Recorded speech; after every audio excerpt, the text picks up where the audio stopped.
Hello students, good afternoon. तो हम आज आपके लिए वस्तुनिष्ठ प्रश्न ऑप्शन क्वेश्चंस केमिस्ट्री के लेके आए हैं विद आंसर्स जो कि आपके पिछले सालों में पूछे गए हैं। मोस्ट इम्पोर्टेंट हैं, तो बहुत अच्छे से इनको लगा लीजिए। पहला क्वेश्चन है, NaCl क्रिस्टल संरचना है। तो NaCl एक फलक केंद्रित घनीय संरचना है। दूसरा क्वेश्चन है, हीरा है एक। हीरा क्या है? हीरा एक सहसंयोजक ठोस है। और तीसरा क्वेश्चन है आपका कि सेल स्थिरांक है। सेल स्थिरांक है I/A। तो ये तीन क्वेश्चन बहुत ही अच्छे थे। अगला है, एंजाइम माल्टेज द्वारा उत्प्रेरक प्रक्रिया है। तो ये है माल्टोज से ग्लूकोज वाली प्रक्रिया। और अगला क्वेश्चन है NiCO4 का होल 4, इसका IUPAC नाम पूछा है। तो इसका IUPAC नाम होगा टेट्रा कार्बोनिल निकल। टेट्रा कार्बोनिल निकल यानी सी आंसर। अगला देखिए 2016 का सेट, आरएनए में कौन नहीं पाया जाता? तो आरएनए में थाइमीन नहीं पाया जाता, बाकी सब पाए जाते हैं। किसी अक्रिय गैस का अष्टक पूर्ण नहीं है। हीलियम है जिसमें 2 एटॉमिक नंबर होते हैं, इसका अष्टक पूर्ण नहीं होता। तीसरा क्वेश्चन है कि कौन सा हैलोजन ऊर्ध्वपातित होता है? तो इसमें से आयोडीन है जो ऊर्ध्वपातित होता है ना। अगला क्वेश्चन है, क्रिस्टल में विद्युत चालकता उत्पन्न करने पर अशुद्धि मिलाने की प्रक्रिया को कहते हैं। तो ये बहुत इंपॉर्टेंट है, डोपिंग कहते हैं अशुद्धि मिलाने की प्रक्रिया। और यूनिट सेल के घनत्व का सूत्र है, और यूनिट सेल के घनत्व का सूत्र है Zm/AQN0। तो यूनिट सेल के घनत्व का सूत्र हो गया आपका ए, ऑप्शन इज करेक्ट, Zm/AQN0, है ना। अगला देखिए, CsCl में यदि Cs की कोऑर्डिनेशन संख्या 8 है तो Cl माइनस आयन की कोऑर्डिनेशन नंबर बताना है। तो अगर Cs की 8 है तो Cl की भी 8 होगी, क्योंकि ये NaCl जैसा है। अगला देखिए, सेल स्थिरांक की इकाई है। सेल स्थिरांक की इकाई होती है Cm इनवर्स, यानी ऑप्शन डी इज करेक्ट, है ना। सेल स्थिरांक की इकाई होती है Cm इनवर्स, Cm-1। अगला देखिए, रासायनिक अभिक्रिया की दर को निर्भर करती है।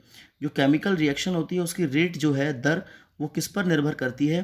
तो वो करती है सक्रिय द्रव्यमान पर। किस पर? सक्रिय द्रव्यमान पर। अगला क्वेश्चन देखिए, बहुत ही इंपॉर्टेंट क्वेश्चन है, अधिशोषण क्रिया है।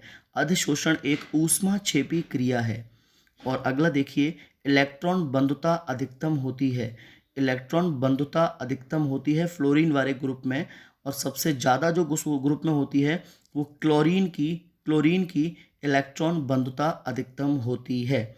अगला क्वेश्चन देखिए, बहुत ही अच्छा क्वेश्चन है, वह दोष जिसमें क्रिस्टल जालक में एक धनायन और एक ऋणायन का स्थान रिक्त होता है, उस दोष को क्या कहते हैं? जिसमें धनायन भी रिक्त हो, ऋणायन भी, उसको कहते हैं स्कॉटकी दोष। अगला देखिए, FeCONi किस प्रकार के चुंबकीय पदार्थ हैं? क्योंकि ये आयरन ग्रुप के हैं, लोहा हैं, तो इनको बोलेंगे लोह चुंबकीय पदार्थ। अगला देखिए, बहुत ही इंपॉर्टेंट क्वेश्चन है कि निम्न में से कौन सा कार्ब धात्विक यौगिक नहीं है? तो निम्न में से कौन सा कार्ब धात्विक यौगिक नहीं है? देखिए, एथिल मैग्नीशियम ब्रोमाइड या tetra ethyl lead sodium ethoxide. तो इसका आंसर हो जाएगा सोडियम एथॉक्साइड। सोडियम एथॉक्साइड एक कार्ब धात्विक यौगिक है। अगला, एल्यूमिनियम कौन सा ग्लिसराइड नहीं है? यानी एल्यूमिनियम इसमें से कौन सा ग्लिसराइड नहीं है? इसका आंसर आपको खुद देना है। बताइए इसका आंसर कमेंट बॉक्स में कमेंट करके। और कौन सा हाइड्राइड द्रव अवस्था में पाया जाता है? तो निम्नलिखित में से वो कौन सा हाइड्राइड है जो द्रव अवस्था में पाया जाता है, लिक्विड स्टेट में पाया जाता है? तो वो आंसर है इसका HF। HF एक ऐसा हाइड्राइड है जो द्रव अवस्था में पाया जाता है। ये क्वेश्चन में CsCl में CS की समन्वय संख्या 8 है, तो क्लोराइड की पूछी गई है समन्वय संख्या, वो भी 8 ही होगी। अगला, सक्रिय चारकोल में एसिटिक अम्ल की अधिशोषण प्रक्रिया में एसिटिक अम्ल कौन सा है? अधिशोष्य होता है वो, एसिटिक अम्ल अधिशोष्य होता है। अगला देखिए, चूना पत्थर अयस्क को गर्म करने पर कार्बन डाइऑक्साइड मुक्त होती है, निकलती है, तो वो धात्विकी में इस प्रक्रम को क्या कहते हैं? इसको कहते हैं निस्तापन। क्या कहते हैं? निस्तापन। अगला, आइसोसाइनाइड परीक्षण देता है, तो आइसोसाइनाइड 1% एमीन देता है। अगला देखिए, दूध में उपस्थित डाइसैकेराइड होता है, क्या होता है? लैक्टोज। दूध में डाइसैकेराइड लैक्टोज उपस्थित होता है। अगला देखिए, तो आपको आंसर साथ साथ में मैं देता जा रहा हूँ, आप बाद में भी इनको मैच करके कर सकते हैं। अगला 2020 का वस्तुनिष्ठ प्रश्न है कि षटकोणीय क्रिस्टल का उदाहरण है। तो षटकोणीय क्रिस्टल का उदाहरण क्या है? ध्यान से देखिए, ग्रेफाइट। इसके आंसर्स आपको साथ साथ में ब्लू से हाईलाइट करके दिए गए हैं कि षटकोणीय क्रिस्टल का उदाहरण है ग्रेफाइट। अगला देखिए ध्यान से, अर्ध आयकाल प्रथम कोटि अभिक्रिया हेतु होगा। इनमें से क्या आंसर होगा जबकि के की वैल्यू दी गई है आपको? तो आंसर होगा फर्स्ट 1.26 इंटू 10⁻13 सेकेंड। अच्छा, पायस का उदाहरण क्या होता है? जैसे मैं आपको ऑप्शन दूं अभी, बादल है ना बादल ऑप्शन दिया आपको, और आपको मैंने मक्खन ऑप्शन दिया, आपको मैंने धूल ऑप्शन दिया, रबड़ दिया। तो पायस का उदाहरण क्या होगा? दूध या मक्खन ये होता है, ये होते हैं पायस के उदाहरण। तो अच्छा क्वेश्चन है ये भी काफ़ी, कि पायस का उदाहरण क्या होता है? तो याद रखिए, पायस का उदाहरण होता है मक्खन। अगला देखिए, अगला है बॉक्साइट अयस्क है। तो बॉक्साइट आपको पता होगा एक एल्यूमिनियम का अयस्क होता है, एल्यूमिनियम से बना होता है। अगला K4FeCN6 में आयरन की ऑक्सीकरण संख्या क्या है? ऑक्सीडेशन नंबर क्या है? तो इसमें Fe का, आयरन का ऑक्सीडेशन नंबर है 2। क्या आंसर है इसका? 2। तो आयरन की यहाँ ऑक्सीडेशन नंबर, ऑक्सीकरण संख्या है 2। अगला देखिए, इसके आंसर्स आप मैच कर सकते हैं। पहले का ग्रेफाइट, सेकंड वाले का 1.26 इंटू 10⁻13 सेकेंड, उसका फिर मक्खन, फिर एल्यूमिनियम, और लास्ट में ऑक्सीडेशन नंबर हो जाएगी 2। अगला देखिए, सही विकल्प चुनिए। ये मैंने अपनी तरफ से लिखे हैं कि उदासीन संकुल का उदाहरण है। तो इन 4 ऑप्शंस में आप देख के बताइए उदासीन संकुल का उदाहरण क्या है। अगला नैनोपेप्टाइड का उदाहरण है। तो नैनोपेप्टाइड का उदाहरण क्या है इसमें से? बताइए। ऑक्सीटोसिन। क्या है? ऑक्सीटोसिन। अगला, निम्नलिखित में से कौन सा प्राकृतिक कोलाइड है?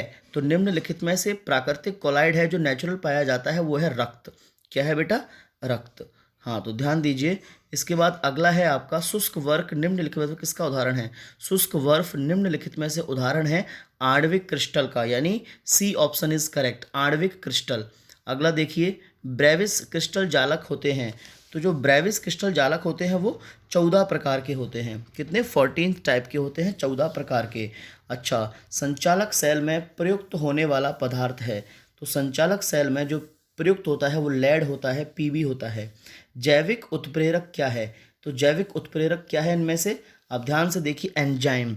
जैविक उत्प्रेरक होते हैं एंजाइम। अगला देखिए, एस कार्बिक अम्ल है। एस कार्बिक अम्ल क्या होता है बेटा? एस कार्बिक अम्ल होता है आपका विटामिन सी। अगला देखिए, निम्नलिखित में से कौन द्विदंतुर लिगैंड हैं? तो निम्नलिखित में से द्विदंतुर लिगैंड कौन से हैं आपके? एथिलीन डाइएमीन, यानी second option is correct. Potassium BCC जालक में क्रिस्टलीकृत होता है। इसमें क्या होता है क्रिस्टलीकृत? 8 आंसर है इसका, मतलब ऑप्शन 4। सीसा संचालक सेल में अनावेशित होने पर H2SO4 कम हो जाता है। और वो कौन सा हैलोजन है जो सदैव एक ऑक्सीजन अवस्था प्रदर्शित करता है? वो है F2, फ्लोरीन। एंटीबॉडी है। तो निम्नलिखित में से ओनली प्रोटीन है जो एंटीबॉडी है। अगला देखिए, प्रथम कोटि की अभिक्रिया के वेग स्थिरांक का मात्रक होता है। तो प्रथम कोटि की अभिक्रिया के वेग स्थिरांक का मात्रक क्या होता है बेटा? ध्यान दो, इनमें से सेकंड इनवर्स। जो सेकंड इनवर्स है वो प्रथम कोटि की अभिक्रिया का वेग स्थिरांक। फलक केंद्रीय घनी जालक की इकाई कोशिका में कुल परमाणुओं की संख्या कितनी होती है? 4। फलक केंद्रीय वाले में 4। विद्युत ऊर्जा को रासायनिक ऊर्जा में परिवर्तित करने वाला सेल कौन सा है? विद्युत अपघटनीय सेल, जो विद्युत ऊर्जा को चेंज करता है। निम्नलिखित में से कौन सा उत्प्रेरक तेलों के हाइड्रोजनीकरण में प्रयुक्त किया जाता है? कौन सा है? सब जानते होंगे, निकेल, है ना, Na। EDTA-4 लिगैंड है। तो इसका आंसर ऑप्शन गलत दिया हुआ है, ऑप्शन 4 है षटदंतुर, है ना। इसमें 6 होते हैं, इसलिए षटदंतुर लिगैंड है। ज्ञात आवश्यक एमिनो अम्ल की संख्या है। तो ज्ञात आवश्यक एमिनो अम्ल की संख्या कितनी है? टोटल कितने माने जाते हैं? 10। टोटल 10 एमिनो अम्ल माने जाते हैं। अगर आपको वीडियो अच्छी लगी हो तो प्लीज़ शेयर करें इसको।